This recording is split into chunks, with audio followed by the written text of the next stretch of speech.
Hi everyone. This is Sarah from the Shelter Island Public Library. I'm here with Marcia, Rosen, and Claudia Riess, and we are here for penning, pitching, and promoting a murder mystery series. First off, I wanted to thank all the participating libraries for this East End program. We've got West Hampton Free Library, East Hampton, John Germain, Amagansett, North Shore, Southold, Hampton Bays, Cutchogue, Bridgehampton, Port Jefferson, and Mattatuck. I'm sure I've missed some. If I did, I apologize.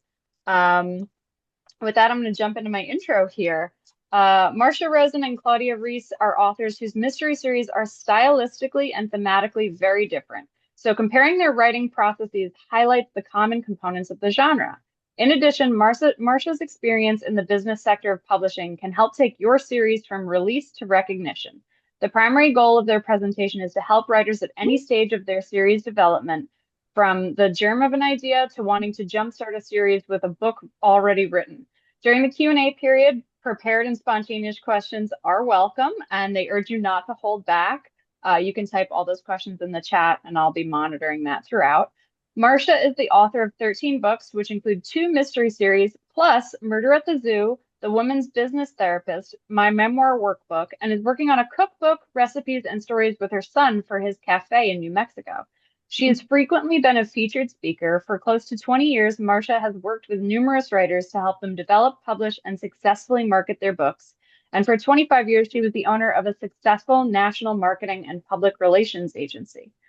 Claudia is the author of 8 novels and numerous articles and essays. She has worked in the editorial department of The New Yorker and has edited a number of art history monographs. Stolen Light, the first book in her art history murder series, was chosen by Vassar's Latin America history professor for distribution to the college's people-to-people trips to Cuba. The Kingdom Come, the fourth, will be added to the syllabus of a Midwestern University's syllabus of a survey course on West and Central African art. She's been featured on a variety of podcasts, blogs, and Zoom events. So with that, I'm going to turn it over to Claudia. Oh, hi there, and thank you, Sarah. Marcia and I will be sharing our individual experiences and discoveries. What does it take to create a successful series, mystery, or any other genre? As Sarah has mentioned, our styles on how we construct an exciting mystery series are different, yet there are similarities in their ultimate goal of telling a story. Topics we'll discuss include creating memorable characters that move flawlessly from one book in the series to the next, dialogue to advance the plot, tips on co-mingling fact and fiction, establishing a setting, pitching and promoting to agents, publishers, media, and readers. We plan to discuss all aspects of the process objectively, but with a personal slant, telling how our own distinctive experiences with the genre, from conception to promotion, have helped define and refine our own series.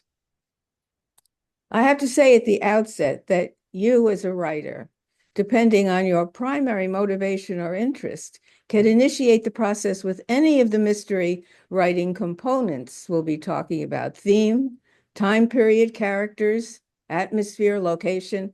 And if you've already written a book that you're envisioning as book 1 in a series, remember that consistency,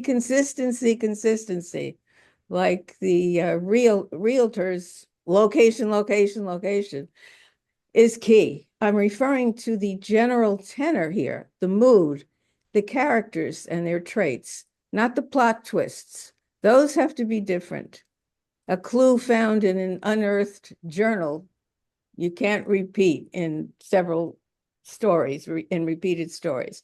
You have to have some surprise and some, interest there. Let's start with choosing your thematic elements. A series, first of all, is different than a one-off. You have to decide what will be the driving forces that can be sustainable over the course of a number of books and sustain interest to readers. Among these cohesive unifying agents, you can have they can be a particular setting, like a college campus, a small town isn't a cozy, and or the protagonists like Marcia's senior sleuths, or my lovers slash sleuths in the art field, and perhaps a field of expertise like art history in my case, or your field of expertise or interest you've always wanted to explore, or And character. just one of the things that to jump in that we had talked about in pitch Yes, when I with the senior sleuths, yes, like you have such a great knowledge of art. I just wanted something that showed seniors, for any of you seniors who might be listening or participating, that seniors could really be, active and interesting and do some, very smart things, even after 60. So the senior sleuths was my purpose was to prove seniors are really great. Go yes, they're ahead. very lively. Yes, Right, right, yeah. yes. Okay, so moving on, we have the time period, which is another component of your structured novel. Uh, Establish your time zone, first of all. Do you want it to be historical, set in the past, in the future, or the present time? And whatever time period you choose, decide if your series will be sequential or static. Will your characters age? As for myself, my sleuths, an art editor and more seasoned art professor, evolve from strangers to lovers to a married couple to parents.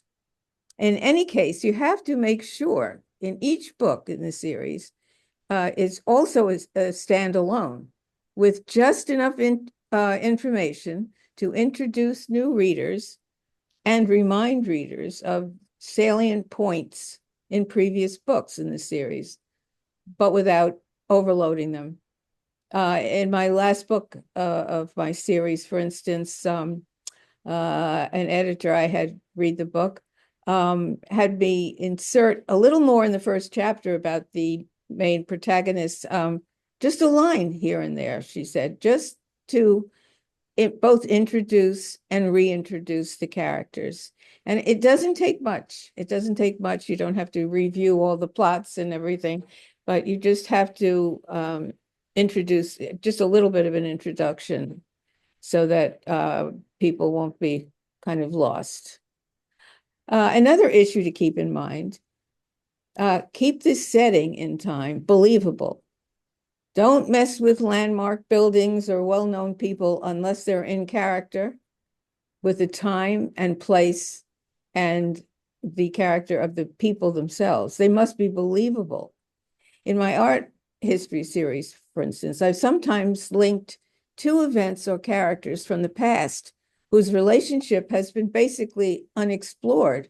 And through a kind of butterfly-like effect, I see what mystery has evolved or resulted in the present time. For example, this was fun. Alexander Alekhine, who was a chess master, Russian chess master, had quoted, his quote is, "Chess for me is not a game, but an art." And Marcel Duchamp, I discovered, quite fortuitously, had quoted, "Not all artists are chess players, but all chess players are artists." So I just had to use this somehow. And also I discovered in my research of these people that they had both played in the 1933 chess Olympiad on the French team. And also to make matters even more interesting, Alexander Alekhine had been murdered or died of natural causes. It's still a cold case in the 40s.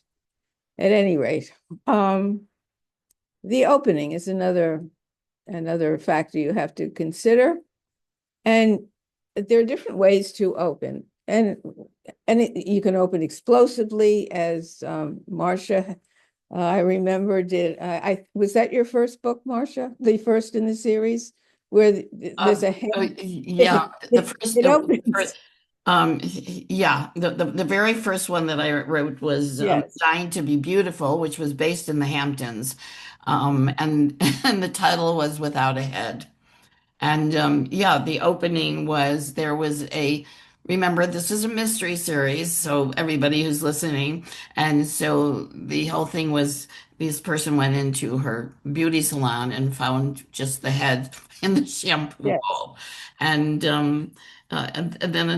another one was dead in bed and finding a person dead in bed. But um, so these kinds of things, opening sentences make a yes, big difference. And one of the things you and I have talked about, I mean, Virginia Woolf was fanatic about, she would spend hours. And in one of her books, she came running down the stairs and I think was telling her husband, I have my first sentence. And from there, your first sentence and your first paragraph, and it takes you to, it helps you think about where you want to go. I mean, yes. what kind of story you want to present to people. So And yeah, yeah, go ahead. but I think different from Claudia. I think I like openings that are sort of shock things that are, Yeah. shock. That was definitely a shock. And as I recall, it was very succinct. It was a very brief Yeah, paragraph yeah, and yeah, very sort of matter of fact. It wasn't yeah. ghoulish. It was No, just, no. it was a head in the sink. Yes. Yeah. Yeah, exactly.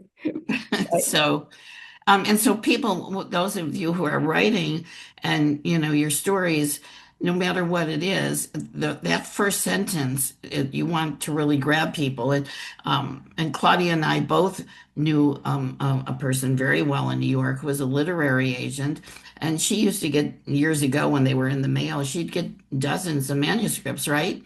And the Yeah. first paragraph grabbed her. She might read further. So it is really important to pay Yeah. attention to that. Okay. Yes. Yeah. Okay. Let's go on to atmosphere and mood. And this is for, if you're writing a noir, sinister a novel, it's a completely different mood than a quirky quilting bee. The levels of violence, the depth of evil, the frequency of humor, the predominating colors, even of apparel, the intensity of the weather, all serve to draw the readers into the story and intensify his or her participation in it. Some aspects of atmosphere and mood should remain constant throughout the series.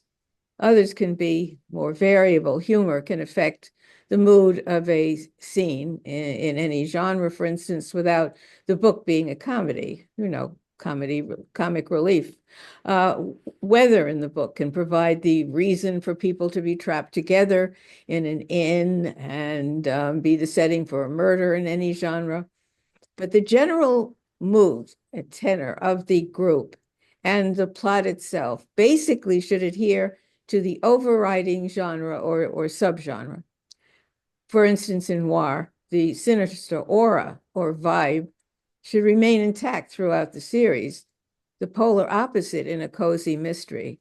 There's no extreme violence on display, no hot and heavy sex or sex at all, and the community of characters and encapsulated environment like a college town, vacation island, suburban county provide a kind of safe haven for the reader to temporarily cozy up to.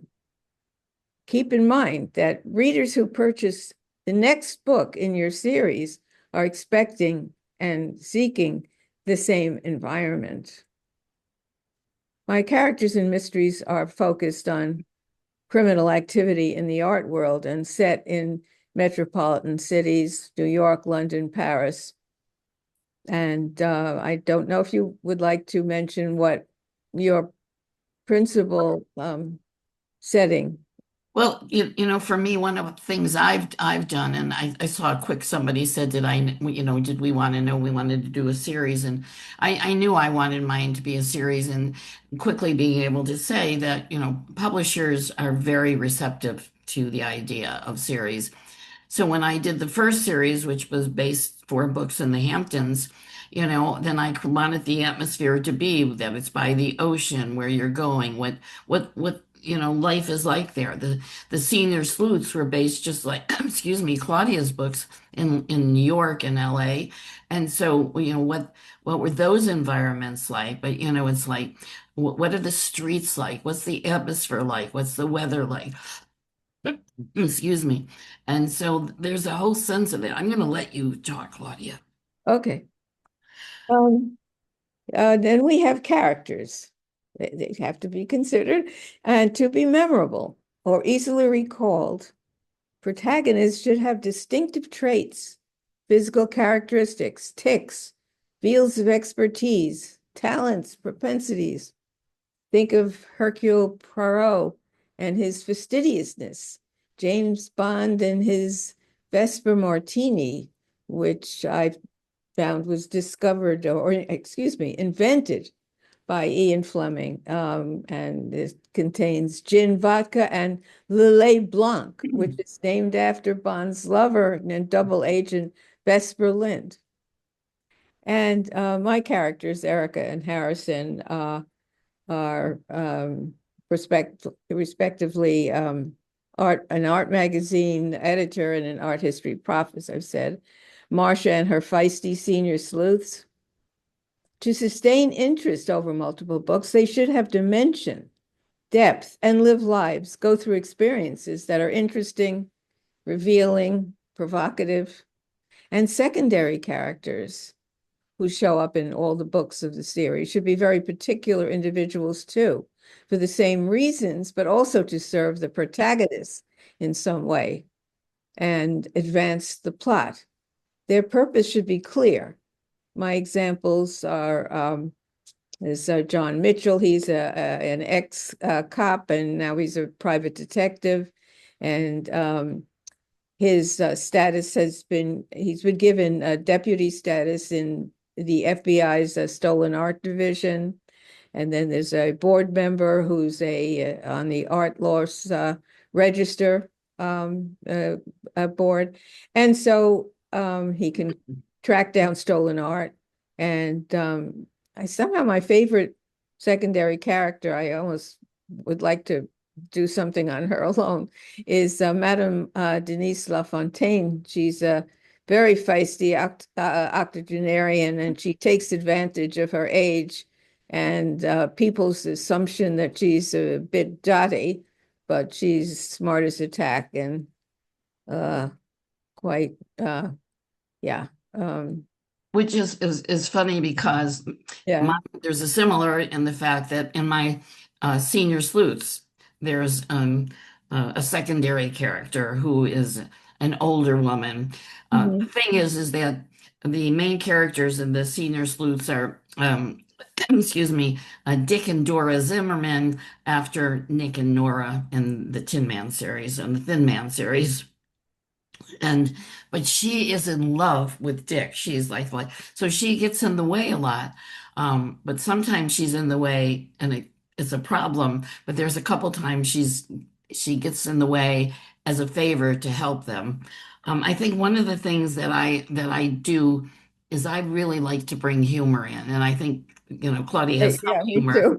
But I I do. think, right? But I think humor is Yeah. really important. It kind of like lightens the load a little, unless you're writing a thriller. And I don't write thrillers, and so I think it's a little different. But in terms of characteristics, I think it's really important if you're writing a series is to keep a list of who your characters are. Who are your main characters? Who are your secondary characters? What are their ages? What do they look like? What color eyes? What color hair? I mean, I think it was in one of the senior sleuths, I had a secondary character. I still get it mixed up. I think his name was Jacob, but half the time I was writing it, I called him Joseph. Thank goodness I had a good editor. But excuse me, I'm really sorry. Allergies, I live in New Mexico. Allergies are not a good thing here. Um, Yeah. right? Okay. So at any rate, the thing is, it's when you're writing a series, you want to make sure by the time you're in the fourth book or fifth book, like Claudia is now with the art history, you know what your characters look like. You know some of their habits, you know some their special physical characteristics. And one of the things that also really helps is maybe define a character like, their old television series where, some guy limped a lot, some guy wore a patch. And so think about what you can do to make your character stand out as well is Yeah. helpful. Okay. Yes. So, moving on to persons of interest and red herrings. Clues should be believable and methods researched. A lot of books and TV procedurals are inaccurate. For example, I believe Miranda rights are not read to someone on the street when a cop is arresting someone before getting into a squad car. They actually read prior to a custodial interrogation. And red herrings appear to be guilty but are innocent. And I just kind of coined or stole the word catfish, which I think kind of makes me think are they appear innocent but are guilty. And interestingly enough, I read it once that Agatha Christie sometimes to make it a surprise even to herself. She thought of one character as being the perpetrator throughout, and then at the end she just changed it. Mm. So I tried that once and it kind of worked because I thought that the guilty person that I had in mind was just too obvious. So I just changed it to the last minute. And then there's the point of view, or POV, as it often is referred to. The points of view are, after the points of view are well established, you might want to introduce a chapter here and there from the point of view of the criminal. The criminal can still remain anonymous totally if you avoid using masculine and feminine pronouns.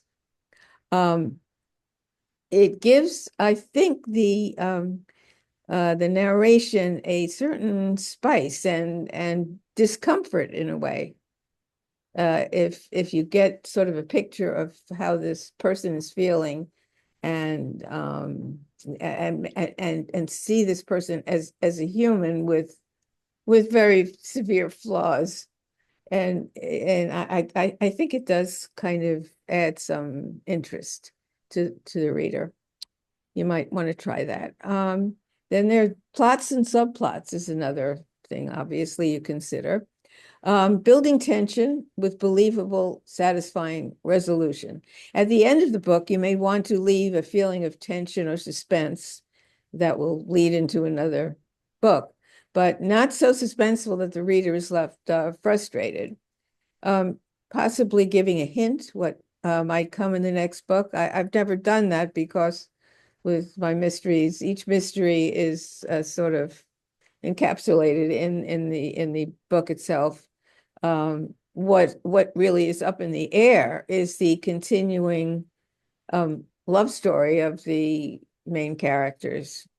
And I just can't resist. I started a new series and these guys are lovers as well. I can't resist the romance element.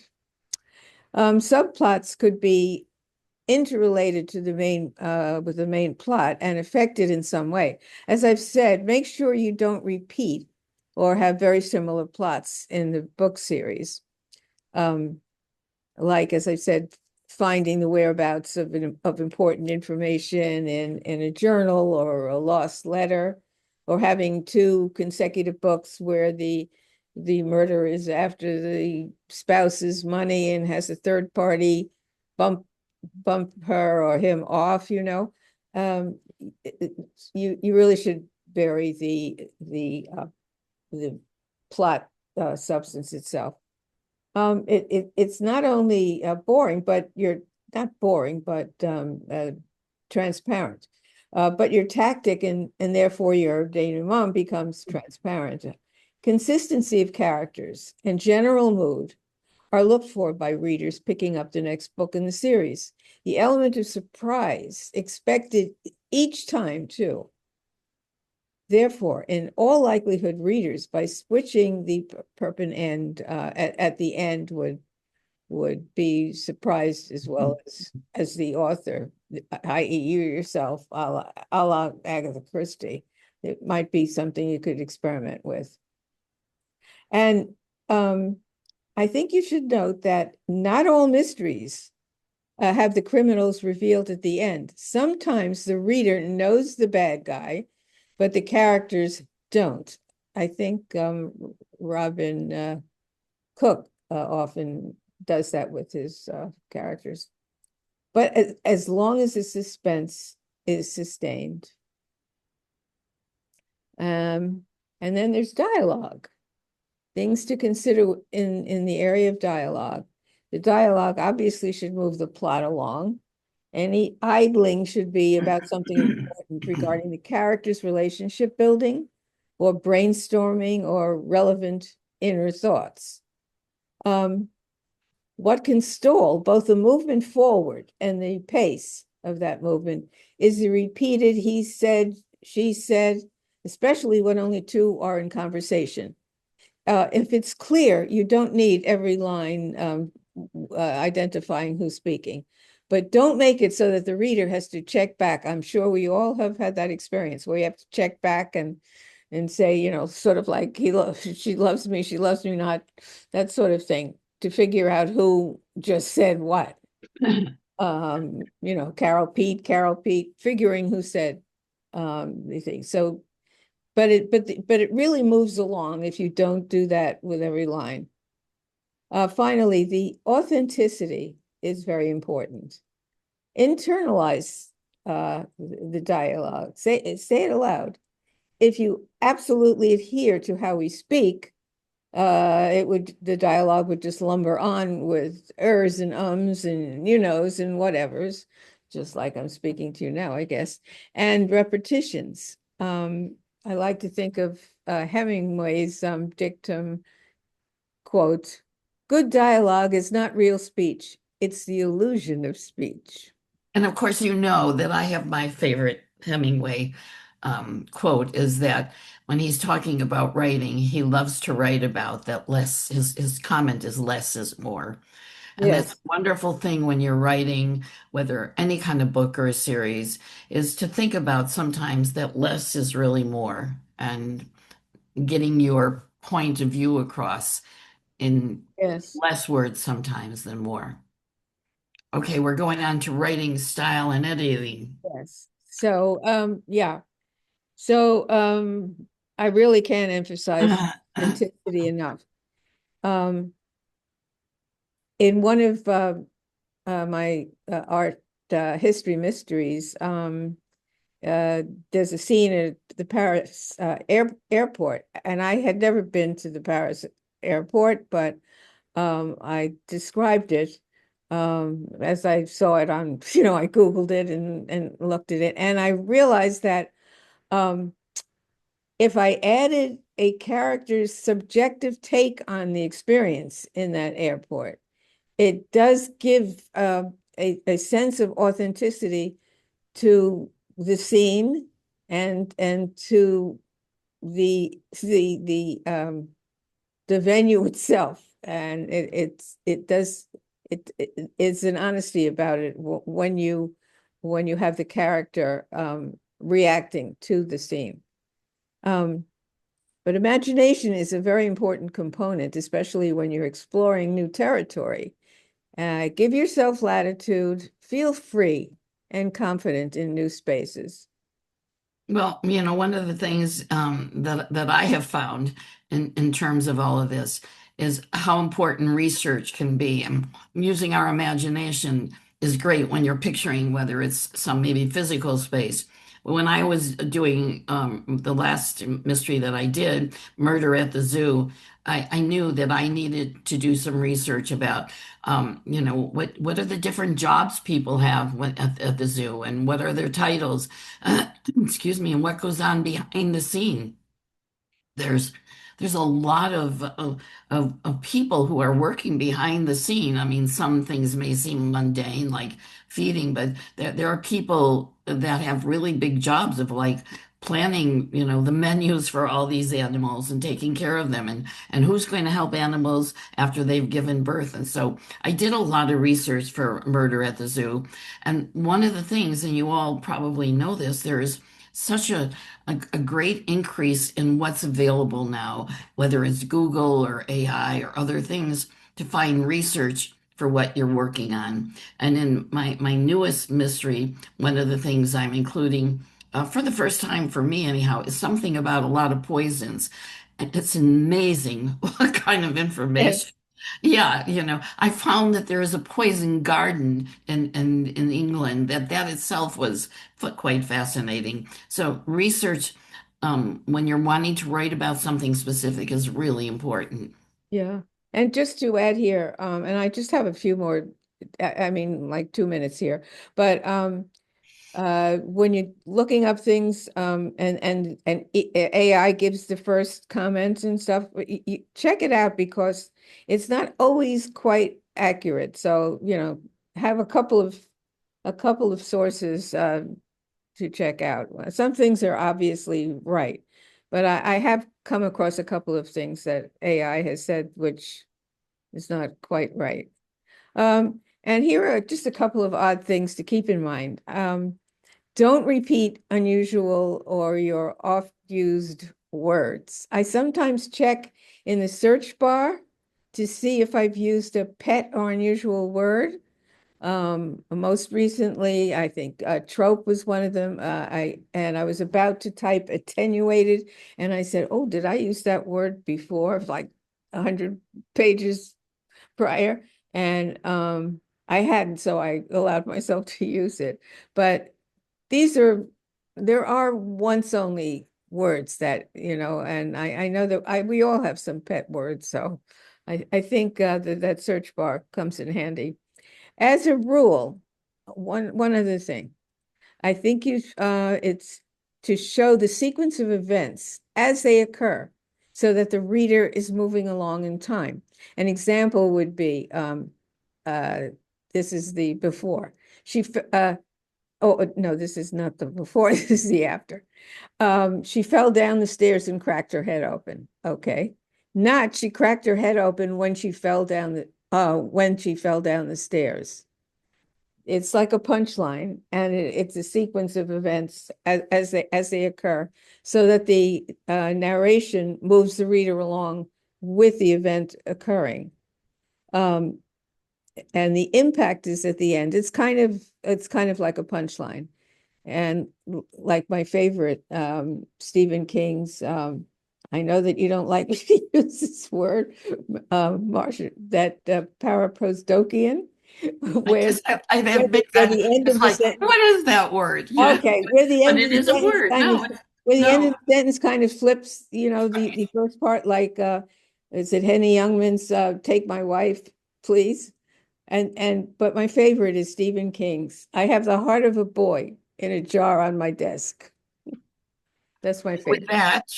With that, Marcia will give you advice on publishing and promotion. Right. And we are both going to have some final words, after I go through my presentation to you. And of course, we're going to be open through Sarah to doing questions and answers. I'm going to make one final note that Claudia was talking about AI. I was asked once to take a look at something that AI had edited, an article somebody sent me. There were so many mistakes. So while AI is probably pretty good for research and information, I'd be very cautious about the writing and editing. There was FBI, and they kept saying FBI was fib, and anyhow, it was not well done, at least for editing. At any rate, so now what? You've written your book, you've written, you're working towards your series. The fact is that there are so many publishing paths to take, and so research options on which might work best for you. Obviously, we all have wanted as writers to have traditional publishers. But that's just not always possible. So there are a lot of others. There are small independent publishers aside from the five big publishers. the five main publishers, usually you can only get them interested in your work through an agent. So, there's all kinds of other things to consider in terms of seeking a publisher. What option, what genre you're doing. One thing that's really important is before you send a manuscript out, please be sure it's carefully edited.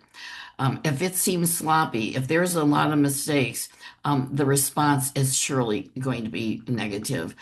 One of the things that again that I've got an information from the woman in New York who was a literary agent and had been mine for a while is when publishers in particular, an agent as well, see this kind of sloppiness, they're just not interested. And even if you're just working on this all on your own and going to have it self-published, have somebody really take a look at it. I'm telling you that it's really important to do. Another thing is when you're contacting any publisher or agent, especially a publisher, really carefully read their submission guidelines.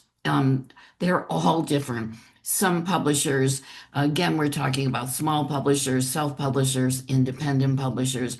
Some of them want you to just send, the first three, chapters. Some want you to just, want you to send an outline. Some want a summary plus one chapter. Excuse me. So you want to be really thoughtful, but read the submission guidelines and they will guide you to what they want and how they want it.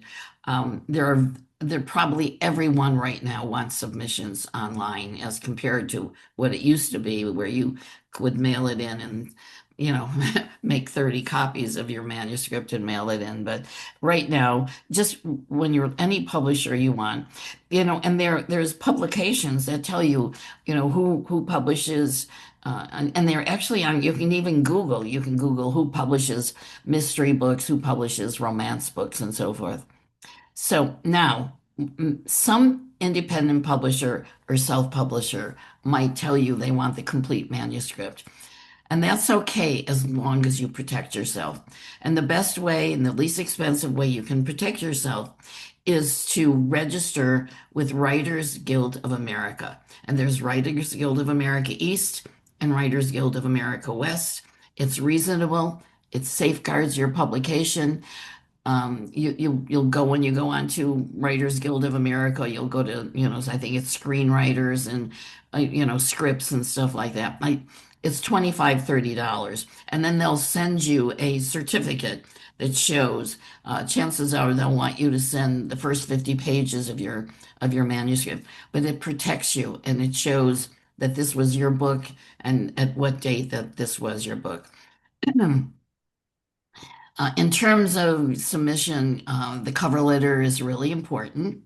Let them know that you will actively promote your book through traditional and social media actions.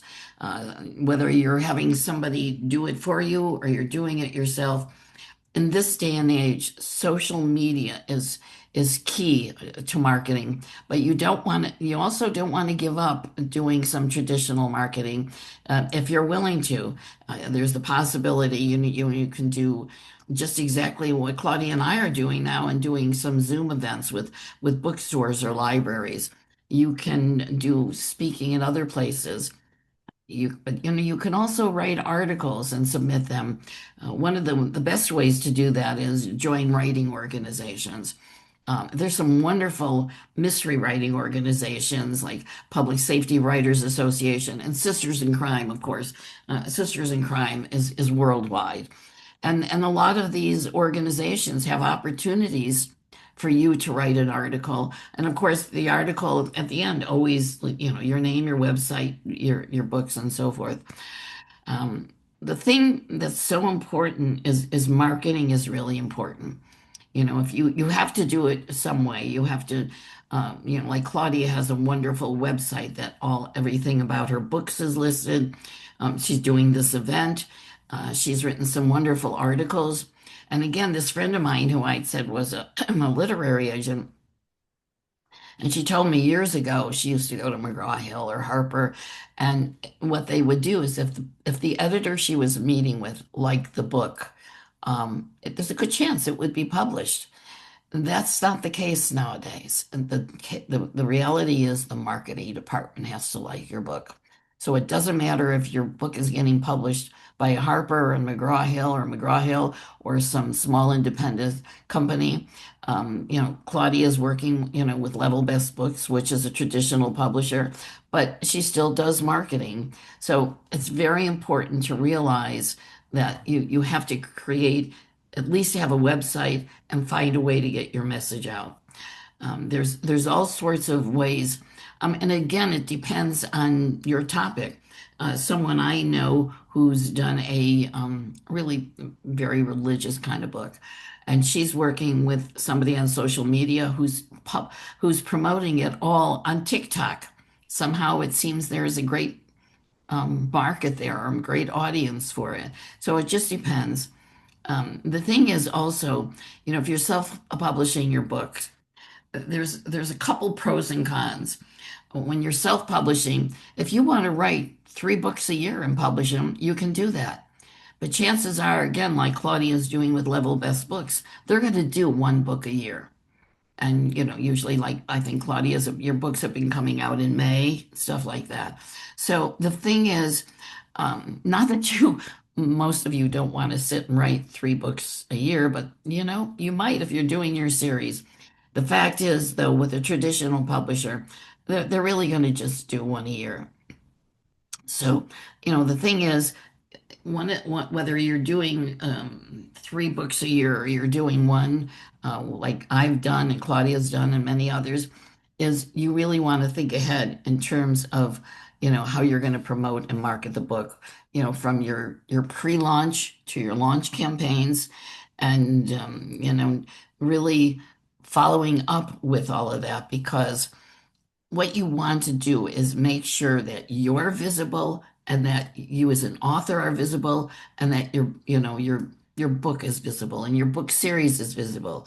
And especially when you're contacting an agent or a publisher, let them know, yes, you're doing a series or you're hoping to do a series. And that has a lot of appeal to publishers. Um, they really want to know that you do have this strong marketing campaign, or that you're certainly planning to do this strong marketing campaign.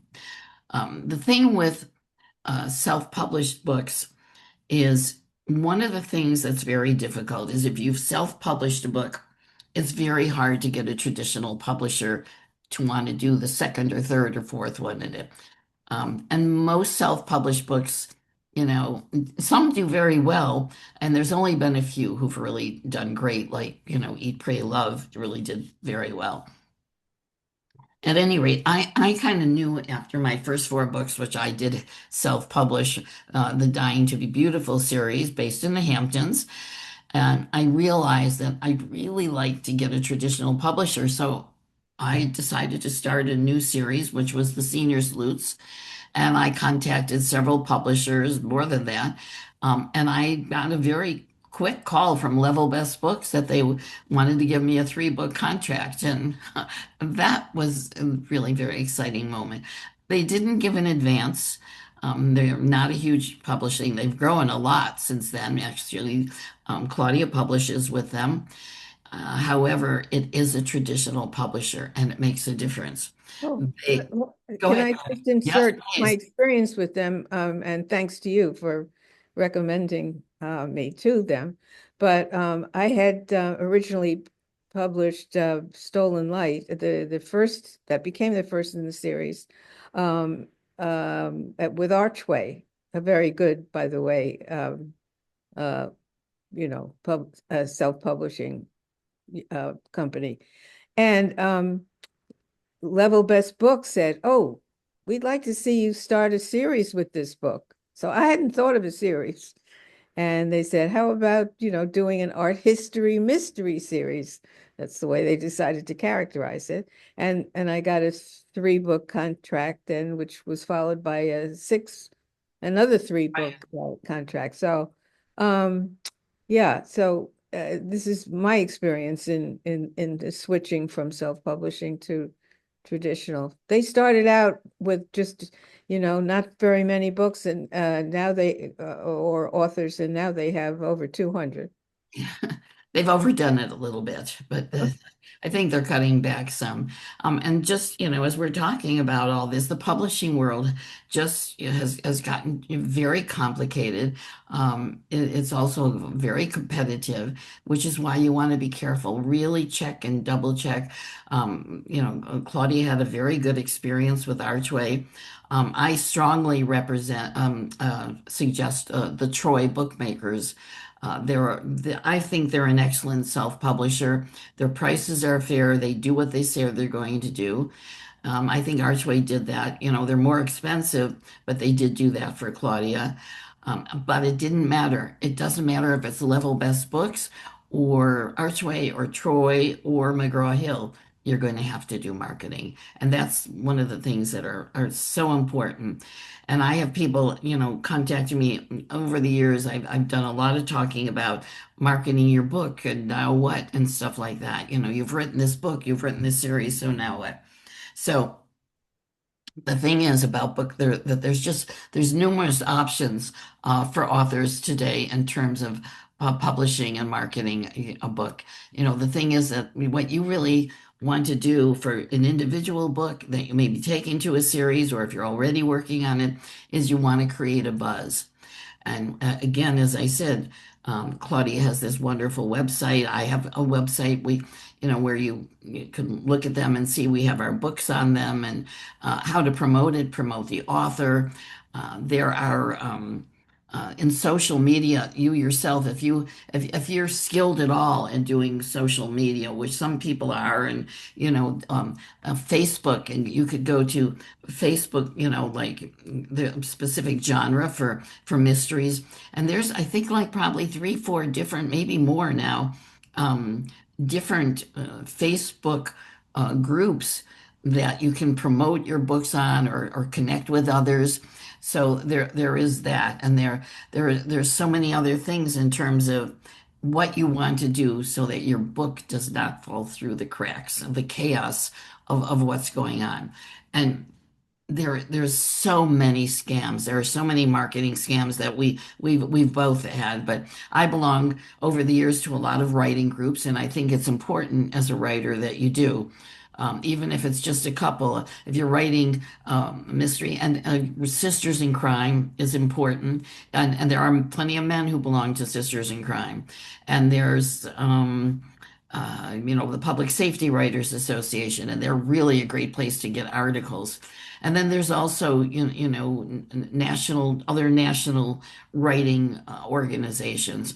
The big thing you want to do is just be careful of scams. I'm telling you, I have them daily. I know that Yeah. Claudia gets them, right? I Yeah. mean, I regularly from my first book, that was written quite some time ago. I get emails from I don't know some unheard of person that they can get my book made into a movie or on the best list. I just delete because they're not true. They're Um, getting better though. well, they're getting more clever in their how Yes, their yes, word. they Yeah, are. yeah, exactly. They are. So no matter how wonderful or interesting or compelling your book might be, you still have to let the reading world know it exists. And unless you do, as I said, it's going to fall through the cracks. I have given, and a lot of talks on this subject for many years and helped a lot of authors, create marketing plans and implement their plan. And you want to create a message. What is the message about your book? And one of the things I found was funny when writing Murder, She Wrote, and I started promoting it. I realized I had to quickly say to people, nothing bad happens to any of the animals because people were concerned. Oh my God, so that was not the case. And then there's also a gangster involved, and how the main character, the protagonist, her father was a gangster, and how one of the messages was how he kept getting in the way of a fine romance with her and her detective boyfriend. So, so right, so it's really good. What you want to do is create like a summary, a short summary and a longer one. So when you're, sending out articles or doing promotions on your website or Facebook or LinkedIn or, TikTok or Twitter, or there's so many of them. And then there's all kinds of other kinds of things you can do. We've done things with Claudia in terms of doing contests where some of the places that are really good. I think it's Goodreads. Yeah, we've done Goodreads where Goodreads does giveaways. They used to do it for free, and now they charge. So, but you can do a Goodreads giveaway that reaches thousands of people. I think the cheapest thing is about $119, and you can give away 5 books or 50 books. The big thing is when it takes a month and then the winners are picked who won the giveaways of your book. You do have to mail those books out, so you want to think about if you really want to mail out 50 books. But of course, anything you mail out with books, you can certainly mail them out media rate, which is good, can make a big difference in cost. So traditional marketing is equally important to the social media. And for one thing, it includes, like we're talking about, the websites and articles. It's going to bookstores and doing book signings. But even that has become more difficult than it used to be. The difference with like a traditional publisher, such as even Level Best Books, can get you to do book signings at places like Barnes and Noble. But they usually, Barnes and Noble and stores like that, tend to not want books that have been self-published. So locally, it depends where you are. Local bookstores love local authors. So wherever you live, that's one of the things that's really good to do is reach out to your local bookstores, your local libraries. Of course, bookstores are good for selling, libraries are good for doing readings and marketing or promoting. So those are the things to keep in mind. And you're writing the mystery genre. Some of you may be thinking of doing a different series, but so even if in whatever other genre you're thinking of, you can do these different Facebook posts, and again, even on Instagram and Bookstagram, and there's YouTube videos. And there's some different, if you look there's a lot of writers will do YouTube videos, and it's another really good way to get yourself visible. And I'm just really big on doing that. And the more visible you are, the more people know about what you write, that you're an author. And if you're writing a series, always say, well, this is the second book in my series, or this is the third book in my series, or I just finished the first book and I'm working on the second book on it. So all of those things matter. And you have to be willing to promote yourself, and that's the fact. There are doing Zoom talks, such as I said, Claudia and I are doing here this evening, and there are companies that do blog tours. I'm a real fan. There's a really one in particular I like a lot. I think Claudia, I think you may have done a couple with Goddess Fish. So Yeah. Goddess Fish is right, and they have like 4 or 5 different kinds of blog tours, but they get you in front of a lot of people, and you could go to Goddess Fish blog tours, and you'll see how they work and what they are. And then the same thing as I said about Goodreads and doing a giveaway. And these are reasonable marketing activities. So, and then if you have a traditional publisher, and Claudia and I have talked about this, is really important to say to them, what are you doing to market my book? What are you doing to promote the book? Like one of the things that Level Best did, and I think Claudia participated once, there's most of you have probably heard of Strand magazine, and it comes out like quarterly, but on the inside back cover, like a couple of times, Level Best Books bought the inside back cover, and they got their authors. I think there was like maybe 12 authors on a page, who the authors had to pay for it, but you got exposure by being part of this big ad that was in the back of this magazine. I mean, Yeah, and also you could get one on your own, and they'll give you a discount because you're with Level Best. and what do you mean? If you want to get a quarter page on your own, the Strand will give you a discount. That's right. Yeah. 10%. Yeah. So at any rate, in terms of marketing and promote your book, please don't wait till the day your book is published. However you're publishing it, whoever you're publishing with, you really should do a pre-launch campaign from 2 to 3 months prior to publishing.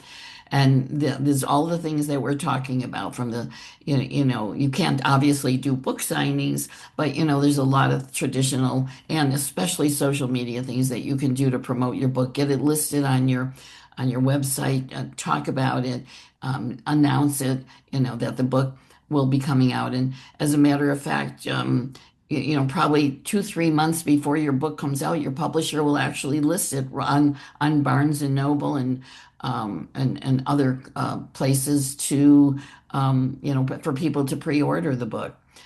So it's really important, they'll actually list it on Amazon that you can pre-order the book. So launching, pre-launch and launch are really important to plan them, to schedule things, to be sure that you keep staying visible during these times. So at any rate, I think, there people have blogs, you have email lists and all kinds of other things you can do. The biggest thing is you need to decide what's going to fit your time and your energy and your budget. And we're going to take some questions, but Claudia and I both have a few final words of advice on penning and then publishing and marketing. I'll try and be brief. Once again, make sure you're consistent with real estate, location, the characteristics, and so on. I'm sure Marcia keeps lists. I keep lists of all the characters and also Yes. the characters that are brought from each of the previous books. I keep them on hand on my desk. I keep the physical characteristics of people written down, so I could refer to them. And in one book, as I recall, I made the mistake. I put the master bedroom on a different floor than I had in the previous book because I hadn't made notes on it. And I hope nobody noticed. But if they did, I guess it meant they were reading the book carefully. At any rate, also it suggested that you either read the manuscript aloud to catch mistakes, or use there's some computer function that you can turn on and will read it out loud to you. But I prefer to read it out loud myself. And you do catch little errors that you would not catch, I think, as easily if you're just scanning it visually, because like if you see th, you'll sort of the Gestalt theory, you'll read it as the. But if you're reading it out loud, you spend, I don't know, a fraction of a second on the word more, and I think you'll notice it. But do in some way read the book aloud or have it read to you. And this is a little tricky. Be open to criticism. Not tenacious about your every word, but on the other hand, don't cave, because sometimes you're right.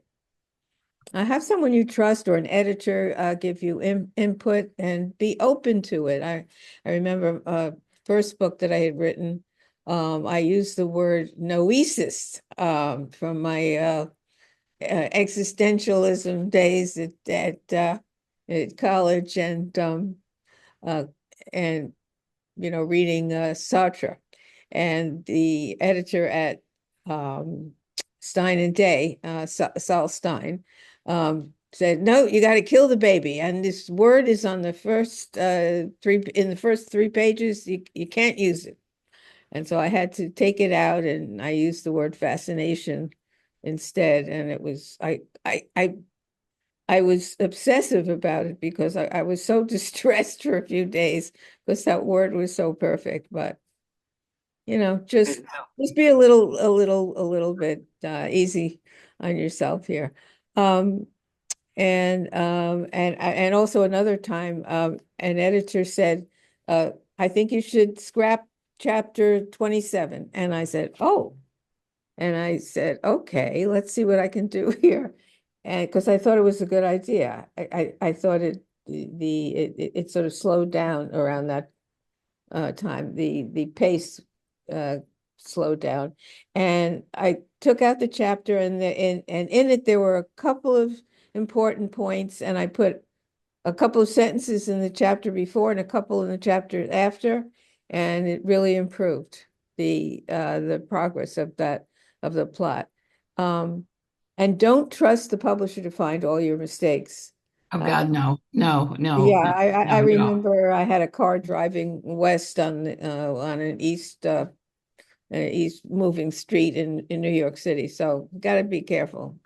Um, Also, don't be afraid of writing about things you haven't experienced or never saw.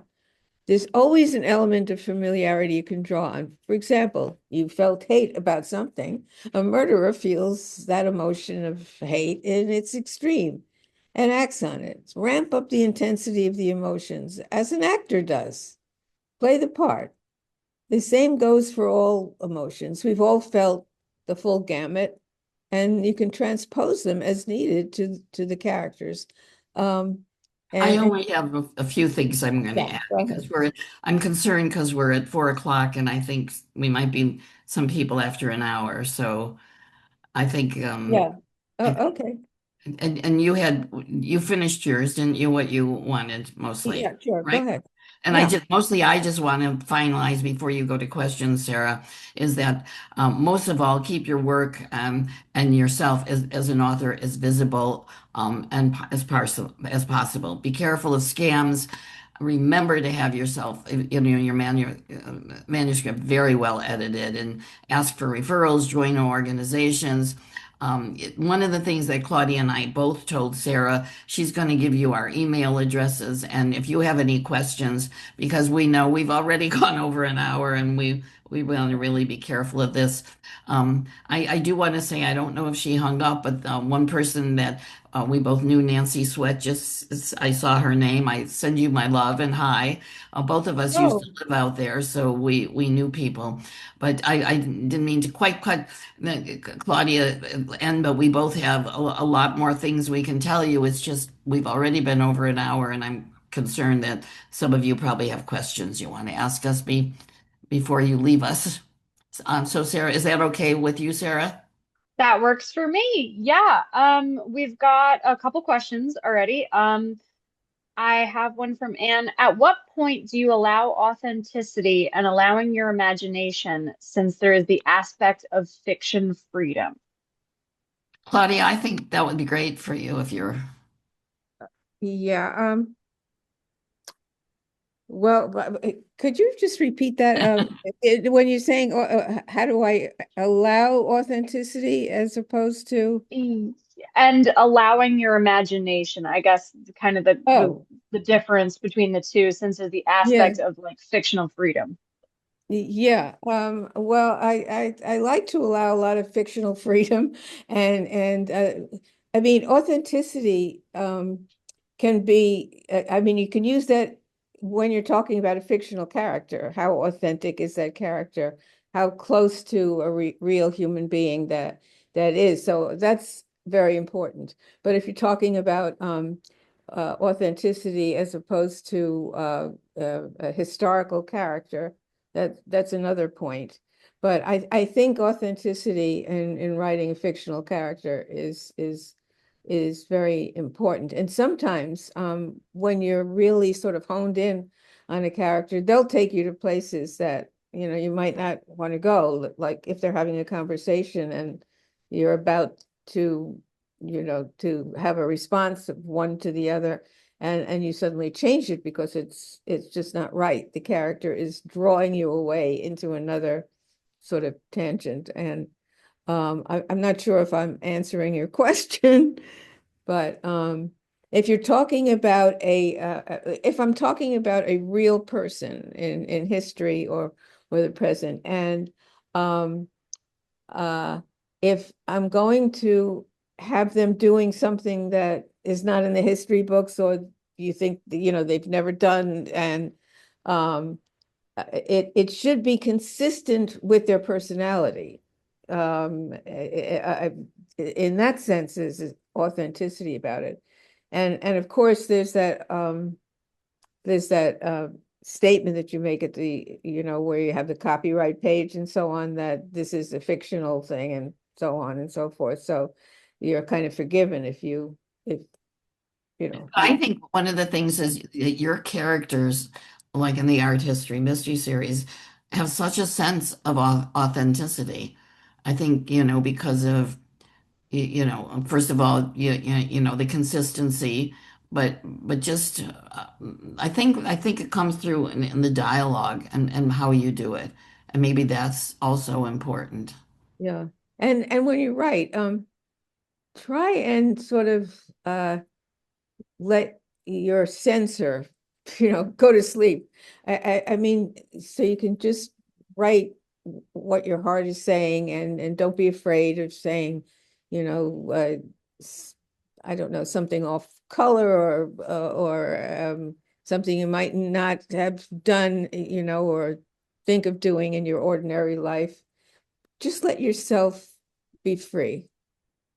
I don't know if I've expressed that properly, but yeah. Sarah, do you have? I think that was pretty good. I've got another one. When you're initially sketching out an idea for a new book, how do you approach getting some structure around the plot lines? Oh, So I'm that, gonna that's get one comment interesting. and then Yeah, Claudia, yeah, go maybe. ahead. I think and I've taught a lot of writing classes, and I found that there's two things. Some people really are very organized and they need the plot to be totally organized. And I think Claudia is a bit more that way, but you can talk about that. And then others are more organic, and there's a French word for it that I never say right, penser or that way, but it's writing organically. And so basically, I know when I'm any of the mysteries I've written, there's the main characters and who they are, and I know there's murders and I know they're going to be solved. And so much of what I write is just organic as I'm writing it. The new book I'm writing, the mystery has this whole poison plot in it. I had no idea I was going to do that in the beginning. So, Claudia, I think maybe Yeah, you're, it's interesting. yeah, Um, well, what I'm writing now is a little bit more organic, but when I'm writing something like an art history mystery, and there are all these artists and historical facts and so on, it's hard to just sort of spin the story. I think I'm more organic when there are two characters coming together and either talking about their relationship or acting out their relationship. Then it's a more organic process. But usually I have an idea for story and I scribble it down. And then sometimes I think, oh, I'd love to have them doing this or that. And I have these 5x7 cards and I scribble my ideas and then I put them in some sort of order, how I think it'll progress. And it never remains the same, but I feel sort of a little bit structured if I have something in mind, that I can work from.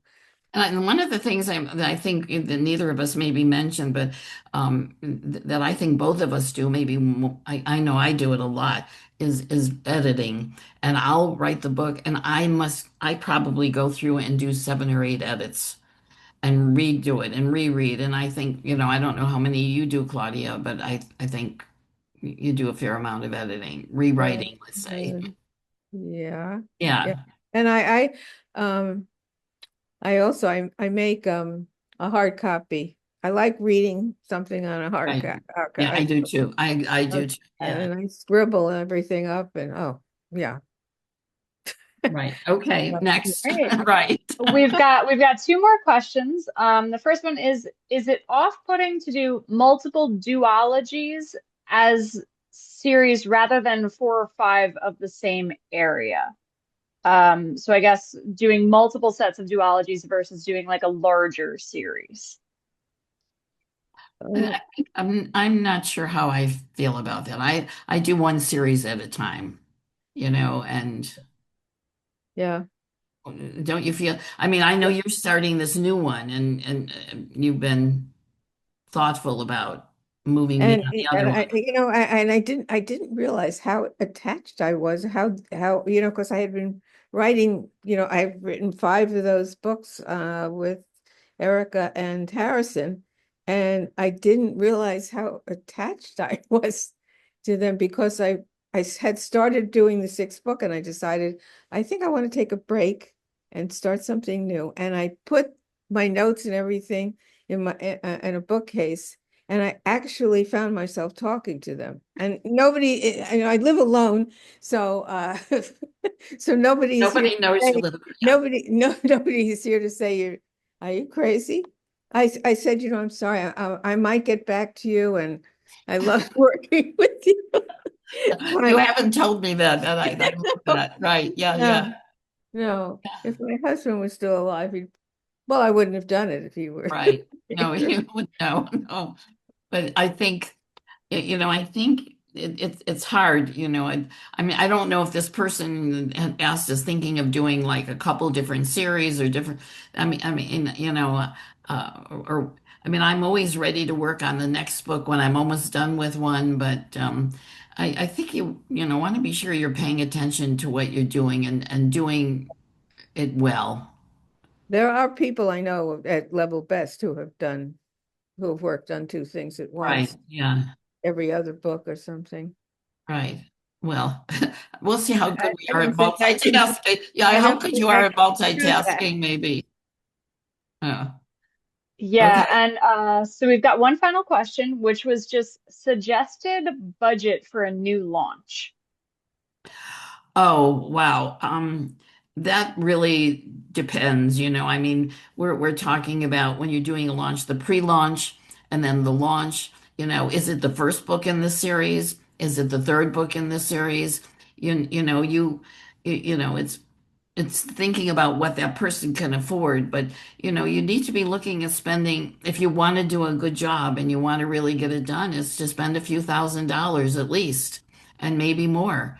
So but you could get by with less. You want to just think about it's hard to answer that because I don't know the person's situation. I know Claudia's done a fair amount, had decent budgets for doing it. I've done the same thing.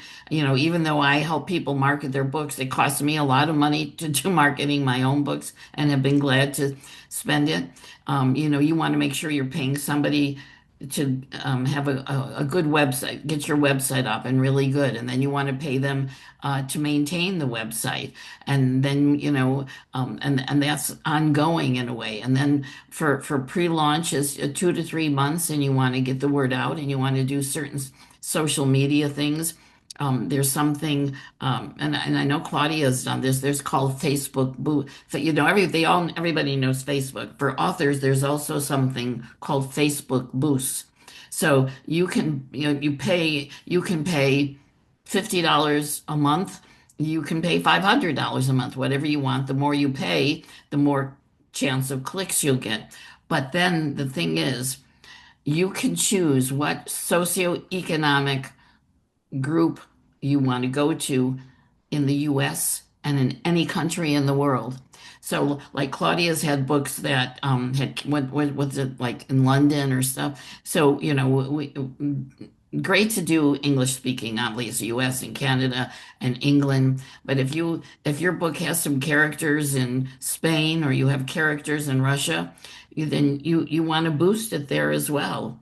And it depends how much want. And then what Facebook does is you'll say, I want to spend $200 a month, and you'll give them a credit card, and every time there's a click, it'll take the money off of that. But that's just one thing. It's a really, so you want to do that for at least 3 months, if not more. And then there's, you can do some inexpensive things like the Goodreads or the blog tour. But if you want to really do, and it depends on the other part depends on if you're going to do it yourself or do you want to hire someone. So, um, the budget is very flexible on what you want to do, if you want to do it yourself, how far you want to go. I had one person, I'll just say this, it's important to think about. I had one person who said she was a very successful businesswoman, you know, and she said, what did she call? She said, I want to know what our return on investment is, ROI. And I said, I'm telling you, If you want to do that, you need to go back to your other business because there's no guarantee about that. I mean, I can promise anyone that I'm working with to get visibility and to get recognition and to make sure they have their website. I can't promise anybody books will be sold. I can't promise my own books will be sold. So, um, a person has to take a look at what they want, what their budget is, what they can do, how much they can pay somebody to help them. And I know that's kind of vague, but it's the best I think we can offer right now. I think that was a pretty solid answer, to be honest. It seems like a just a tough thing in general. It is. Um, yeah, I don't think we have any more questions, but we got plenty. Oh, wait, just got one. Have you tried AI marketing? Oh, No, I'm not a fan of. I mean, I've had the bad enough experience with editing, and I know someone who I know someone who tried it who did not like it at all. And I mean that's got to be something it's like I know a writer here who did a whole talk about working with AI and authors are not huge fans of AI. Research, yes, but I wouldn't say the authors I know, and I belong to a lot of writing groups. I don't know how what Claudia thinks. You maybe want to comment on it. well, no, I don't appreciate AI. Actually, there's a big suit now. I guess people are aware of it. And I think I have if your book is uh registered with the Oh library, yeah, right, and right. then yeah, and I still have I think we have till March to get our the books that we're It's like suggesting. AI is stealing them Well, almost. there's a company that is using I think a total of like 5 million books to teach its AI how to write in Mhm. any kind of style. So there's a class action suit going on. Um, That a person's I think like they there might have taken your book and you didn't want them to, or my book if I didn't want yeah them to. Yeah. so I think they're anticipating a payment of like $3,000 per book. If Hmm. yeah. So obviously we're not big fans of the Uh, whole writing world is not that big a fan.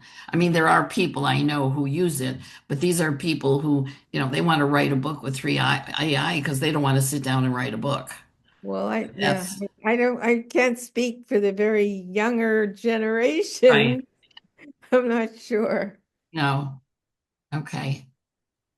All right, There you I go. think that might have been our Oh, final question. Yeah, but we got plenty of thank yous in the chat as well. So Marcia, Claudia, thank you so much. You're very And to everyone welcome. watching, it was please be fun. sure to check out their websites, their emails, and I'll send out the recording with all that That's information as great. well. Everyone is welcome. And you Yeah, please say hello to Terry for us. And Nancy, yeah, I will. you can reach her through this. She was a wonderful friend of ours. Okay.